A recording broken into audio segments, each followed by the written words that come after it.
Bonjour tout le monde et bienvenue sur Demos Kratos. J'étais là depuis le début, mais vous ne m'aviez pas vu. C'est ce qu'on appelle du camouflage, ou pour les plus initiés, une benalla.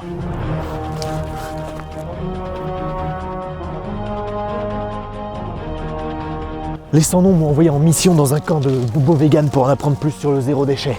Si vous savez toujours pas ce que c'est les sans-noms, allez voir dans la description de la vidéo. D'après mes sources, ils se sont réunis le temps d'un week-end pour une expérience hors du commun. Apprendre à moins polluer.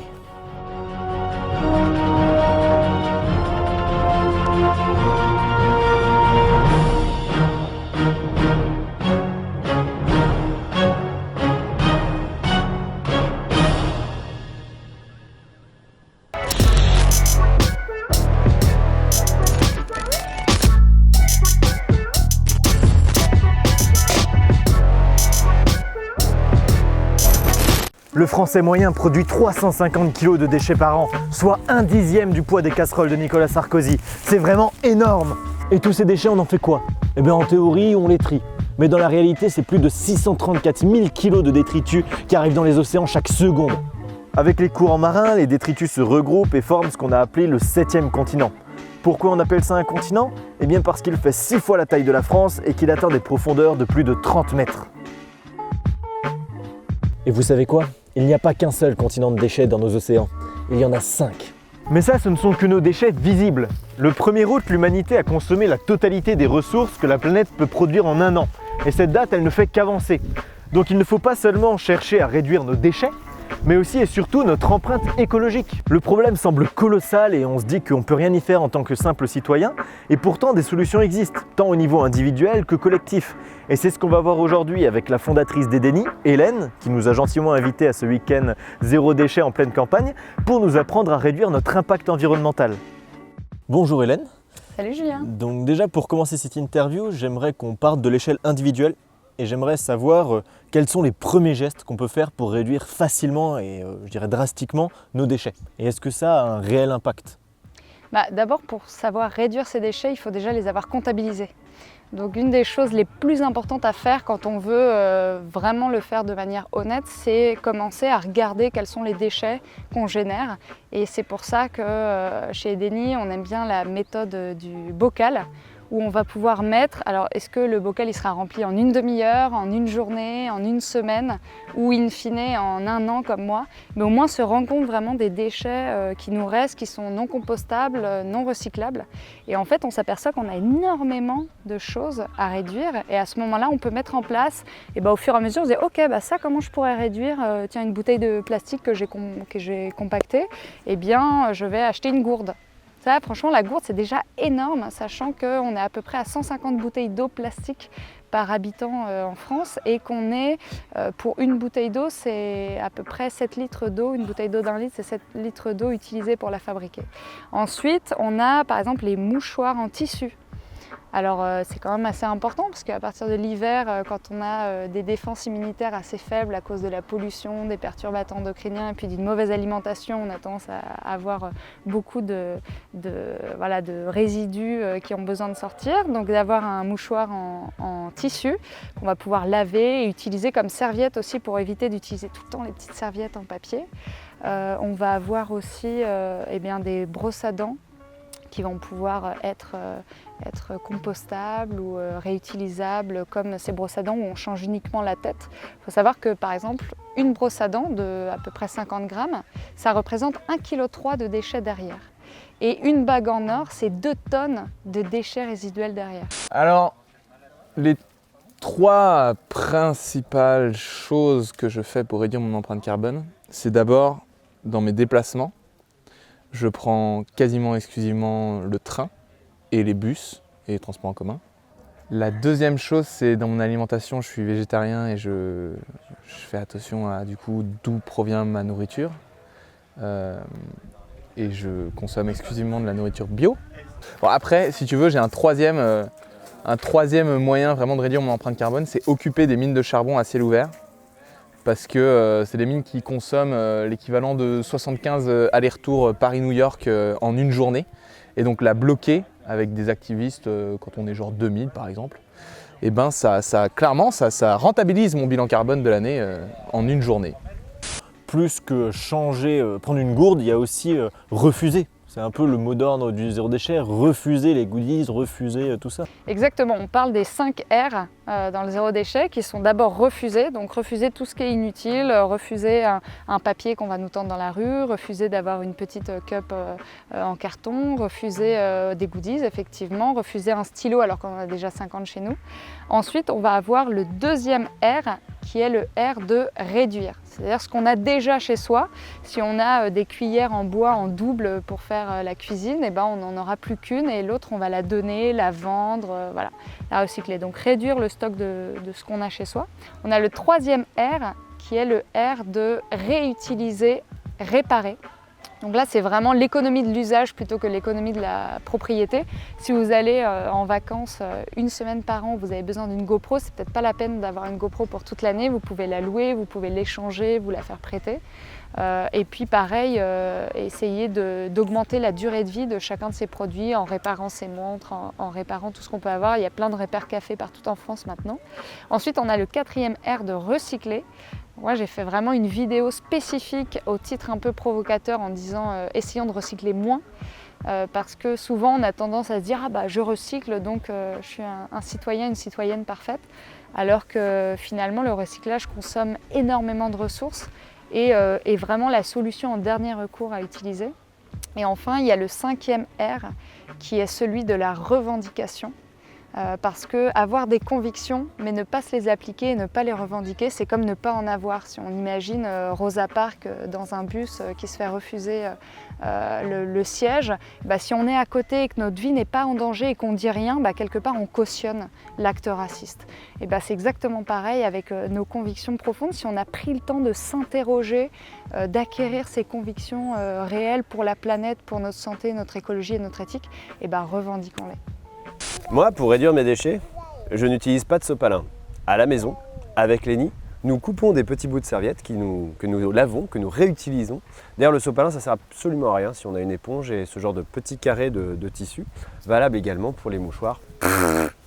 Mais ce n'est pas tout. Restons dans la cuisine. La machine à laver tourne grâce à mon urine. Je pisse dans la machine à laver. Non, c'est une blague. On a fait notre lessive nous-mêmes. Et enfin, troisième chose très sympa pour réduire ses déchets, c'est d'arrêter d'acheter, en fait, tout simplement. La plupart des vêtements que je porte viennent de recycleries, de chez Emmaüs. Les friperies sont mon meilleur ami. Emmaüs est mon meilleur ami. Le Bon Coin est mon meilleur ami. Et c'est valable pas que seulement pour mes vêtements, mais pour à peu près tous les objets du quotidien. Sauf les préservatifs. Là, je les achète neufs. Mais j'en mets 3 pour garder celui du milieu tout propre. Donc, en soi, il faudrait que les citoyens amorcent le mouvement et en amorçant le mouvement, l'État derrière suivra avec des lois, on va dire, progressistes sur la question de l'environnement et de l'impact écologique. Mais j'ai l'impression qu'on est à une période de l'histoire où on a deux choix qui s'offrent à nous. Soit d'un côté la démocratie verte, où les citoyens prennent justement se motivent à changer les choses, ou alors d'un autre côté la dictature verte, où les citoyens n'arrivent pas à amener assez de changements pour que l'humanité survive et où l'État sera obligé d'imposer la transition écologique à l'ensemble des citoyens. Comment tu vois, toi, l'avenir entre dictature verte et démocratie verte ? Alors effectivement, la variable dont tu as bien parlé, c'est le temps actuellement. Parce que c'est très difficile d'imposer une dictature et je pense qu'au point de vue idéologique, c'est absolument pas quelque chose qu'on pourrait se souhaiter pour l'humanité. Mais je pense que tous les mouvements doivent être ensemble. Il n'y a rien qui est supérieur à l'autre quelque part. Tentons tout. Il y a des citoyens qui vont se sentir plus à l'aise à faire du lobby extrêmement puissant, des militantismes très actifs, et d'autres qui vont plutôt être dans la douceur ou dans le développement personnel ou dans l'éducation. Au lieu de travailler en colonne et de s'opposer un peu les uns les autres, c'est comme la convergence des causes et non pas des luttes justement. Pour moi, c'est vraiment la convergence des causes doit se faire et arrêter de penser qu'une cause est plus importante que l'autre, que ce soit l'antiracisme, que ce soit le véganisme, que ce soit le droit des femmes. En fait, tout doit être en même temps, sachant que quand même, comme tu l'as dit, l'écologie forcément à la base de tout, parce qu'à partir du moment où on ne pourra plus respirer, plus se nourrir, toutes les autres causes s'évanouiront et n'auront plus aucun sens, on ne pourra plus les défendre, parce que c'est notre, notre survie heureuse qui en dépend. Et le mot de la fin, ce serait que l'avenir souhaitable, comme on le disait, nous n'avons pas à le prévoir, essayer d'imaginer ce qui serait le mieux, mais à le permettre. Donc j'espère que toutes et tous ensemble, on le permettra. De toute façon, on ne peut pas forcer les autres à changer. On n'a pas ce pouvoir. Le seul pouvoir, la seule chose sur laquelle on a du pouvoir, c'est sur nous-mêmes. Je pense pas qu'on puisse attendre que l'État ou que n'importe quelle force supérieure fasse quelque chose à notre place en tout cas. Ça ne veut pas dire que ça ne peut pas arriver, mais en tout cas je pense que le vrai levier d'action qu'on ait à portée de main, c'est nous-mêmes pour pouvoir inspirer les autres. Parce que comme il y a une relation entre moi et les autres, si je me change moi, je vais changer la relation et donc je vais avoir une chance peut-être d'impacter l'autre comme ça. Mais tout passe par moi en fait, tout passe par moi, mes actions, dans mon corps, ce que je fais. Et je suis en train de chercher un moyen de terminer par tout le monde s'en fout, mais je trouve pas du tout de truc. Et ça, tout le monde s'en fout, quoi. Devenir totalement zéro déchet, c'est une démarche longue et complexe. Mais on peut très facilement réduire nos déchets de moitié avec des petits gestes. Par exemple, moi, ça fait 1 an que j'ai une gourde et ça m'a permis d'économiser environ 150 bouteilles d'eau, soit plus de 1000 litres d'eau. Donc c'est énorme! 1000 litres d'eau, Julien? Impressionnant, mais ce sera pas suffisant. Ma gourde! Sale monstre! Tu pensais vraiment que t'allais sauver le monde avec ta pauvre petite gourde? Réveille-toi, Julien, tu produis déjà 10 kg de CO2 par vidéo. Et tu veux qu'on fasse quoi? On arrête de faire des vidéos parce que ça pollue? On arrête toute la création culturelle parce que ça pollue? Mais bien évidemment que non, mais je te dis juste qu'il faut pas oublier nos déchets immatériels. Regarde, rien que quand t'envoies un mail, c'est 19 grammes de CO2. C'est plus que si tu l'envoyais par la poste. Oui, mais il existe aussi des moyens de réduire tes déchets immatériels. Par exemple, tu peux utiliser des sites comme CleanFox qui te permettent de nettoyer tes boîtes mail et surtout de te désinscrire de toutes les newsletters. On peut surtout dire à tous ces hipsters qui ont une liseuse que l'équivalent écologique d'une tablette, c'est plus de 60 livres papier. Ouais, et en plus, le papier des livres, il est recyclable, contrairement aux composants des tablettes qui ne le sont pas du tout. Donc vraiment, niveau rentabilité écologique, c'est zéro. Mais y a pas que ça qui pollue, tes recherches Google aussi, elles produisent du CO2. Oui, mais c'est pour ça que j'utilise des moteurs de recherche comme Lilo ou Ecosia. Comme ça, l'argent généré par mes recherches finance des projets écologiques. Mais au final, tout ce qu'on raconte depuis tout à l'heure, ça aura très peu d'impact. Parce que même si toute la population passait au zéro déchet, c'est quand même les industriels et les entreprises qui polluent le plus. Oui, mais si on consomme différemment, les entreprises seront bien obligées de produire différemment.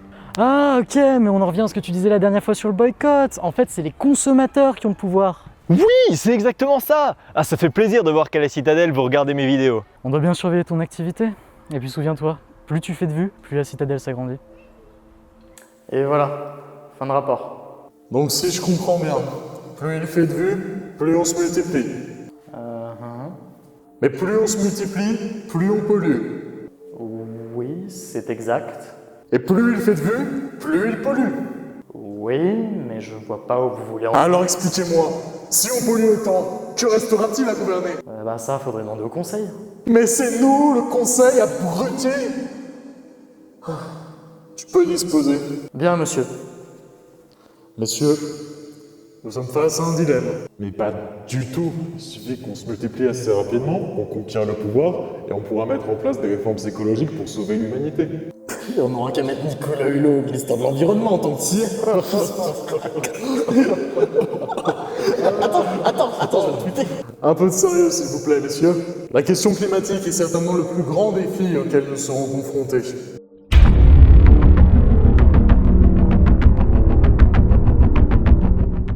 Ça commence à devenir vraiment lourd. Ah, t'as une lumière bleue aujourd'hui? Taisez-vous et admirez ma jolie lampe.